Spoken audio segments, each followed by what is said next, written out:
Hi, Amy, Birds and Bees and Kids. Welcome for my neurodivergent kid episode. Um, y'all have special needs. If your kids are autistic, ADHDers, any number of other ways of being neurodivergent. And so I have been doing this work for just a little while now. And if you have friends who have neurodivergent kids and they are not getting to the sex talk stuff or worried or whatever, please forward my information to them. Might not want to start with this because it's a little complicated. So anyway, I love advice columns, like totally love advice columns. And the original version of Just Say This was that. And if you have questions, please email me.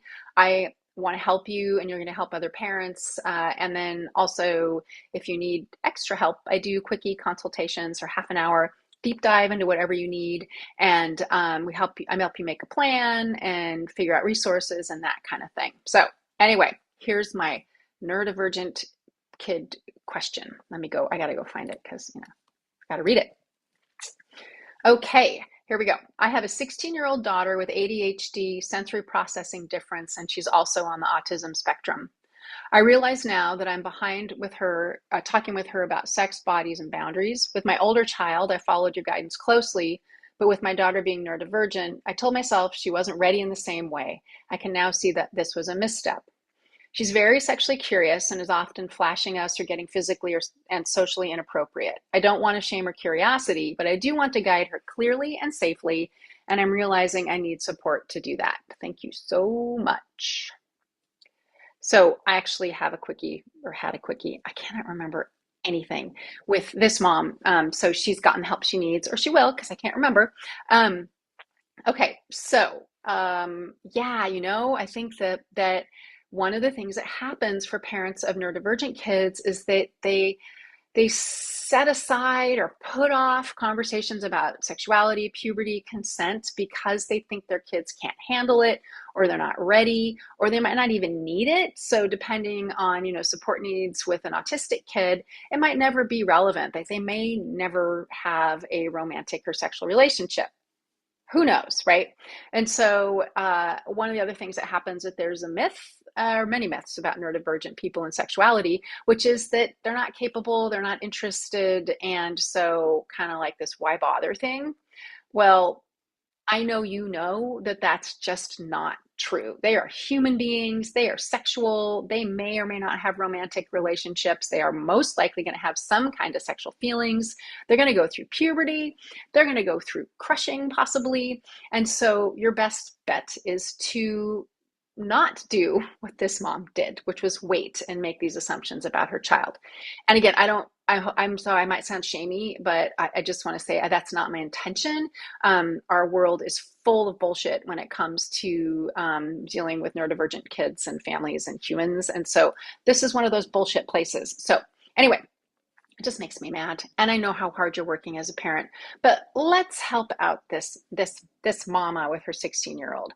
So all those diagnoses, ADHD, the sensory stuff, and autism make for a combination of things that when it comes to sexuality and curiosity, it can be just more complicated for a variety of reasons. So she is curious and she needs accurate information about sex and how our body works and relationships and consent and all of that. And it needs to be delivered probably in a really simple, small bite size. There are books out there. Amaze.org has really great videos about a bunch of different topics. It's amaze.org/US if you're an English speaker.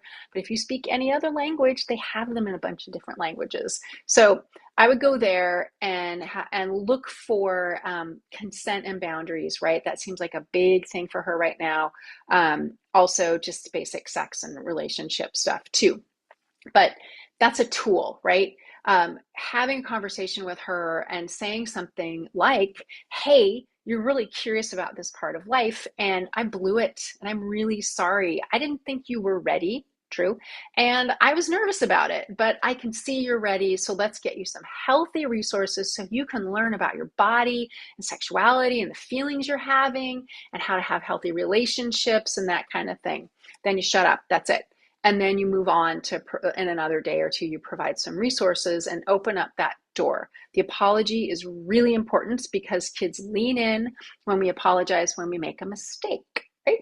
Very good parenting tip from me. Anyway, so that needs to happen. With the flashing and the inappropriate touching and probably comments, this is a little bit more complicated. So the flashing piece, I'm just gonna one thing I understand about neurodivergent kids is sometimes socially they're a couple of years behind their peers. So even though she's 16, she might be acting more like a 13 or 14-year-old, which would mean that her impulse control is not quite as tight as it would be for an older kid. And then we throw in the ADHD, right? The impulse control issue can be a challenge when it comes to this stuff. So with the flashing, my guess is that she's getting really great, strong reactions to that, and that the human beings in her world don't have freak out and yell at her or tell her to knock it off, or we've told you a million times that's not okay. So one of the things you can do with the flashing is to try to get ahead of it. Maybe if you look back and see, oh yeah, she flashes when we are in this circumstance, she flashes when she's in that circumstance. If it's attention seeking, and it's a good one, right? Oh my God. If she's attention seeking and you can smell it coming, then get in there and redirect her. And one really good way to redirect someone is to say, hey, can I have a high five? Or, hey, look at this shiny thing. Or, oh my God, I really need your help. What do you think about this? Depends on your child, and try to get ahead of it. Because if she's attention seeking, then you can give her positive attention. You're not rewarding her for her behavior. You can even do it. She flashes someone and it flashes and you're like, come on, let's have a hug. Really weird, but it'll fill that kind of attention seeking bucket.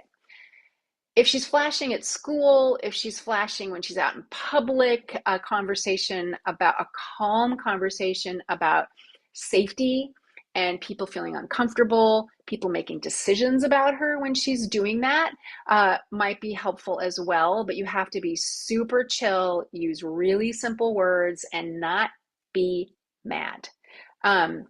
Because she doesn't know what she's doing on a fundamental level, especially in terms of her safety. What was the other thing? I'll be right back. Physically and socially inappropriate. So you might need to do some role play practice. If she is touching people or going in for hugs or slapping butts, I would definitely have hey, you know what? I think you're forgetting the rules. That it is absolutely not okay to touch someone without their permission, without them agreeing to be touched. And so I just like you to notice, I'm not saying the word consent because I'm on this whole bandwagon with consent to say agree or give permission or say yes, because it's more clear, especially with neurodivergent human beings. Oh, wait, especially with every fucking human being. Anyway, so might want to do some practice with that, just in terms of, let's just do it with high fives. And she can ask first for a high five, ask first for a hug. So she gets that in her bones. And then, it might not be enough. I love code words. If you've ever dealt with me, I love code words. So it may be that you need a code word. So if she slaps someone on the butt, then the code word is coconut, because I'm funny. She slaps someone on the butt and then you say, hey, coconut, coconut. And then she knows she's cued to apologize. Or if you see her heading in, coconut, that's the cue to don't do it. Remember, you need to ask first. And again, this might just be it might be a attention-seeking thing. And she's curious, she's looking at people, she's seeing the world around her, she's having sexual feelings, and she sees someone that she thinks is hot, and she may just blurt, man, you are so hot. She might even say horrible, please don't say that. I want to bonk you, right? If she's saying stuff like that, then again, just some more conversation about hey, you can get in trouble when you say these kinds of things. People can feel uncomfortable, embarrassed, and I don't want you to be uncomfortable. I don't want you to make people feel uncomfortable. I'm pretty sure you don't either. Again, I'm saying this, and I know lots of autistic kids are like, I'm not uncomfortable. I don't care. So, just kind of working with that. And finally, if she cannot stop, any of this stuff, it's probably time for some kind of therapy or intervention, because this could be just a way she's like I don't know all the details, but this could be a hyper focus kind of thing. But at the end of the day, I think she's attention seeking and she needs lots of information about sex and consent and relationships. And she needs also just to be told, like, hey, it is normal to feel sexual feelings and to have crushes on people and that kind of thing. And this is how we handle it. This is how we hope you handle it so it's safer. All right, I'm just going to say coconut to you. Find a code word, and for any number of things, actually. And then, yeah, just let me know if you have questions or concerns. And again, you can work with me one-on-one. And yeah, oh, and by the way, if you are in the US, oh, sorry, I have an alarm. Don't you like this? It's just so cash. Sorry, I turned off my timer. If you live in the United States or elsewhere and you are watching the shit show that our government has become, I just strongly encourage you to not sit on your ass. You do not want to be on the wrong side of history with this. Also, if you don't agree with me, get it, go away.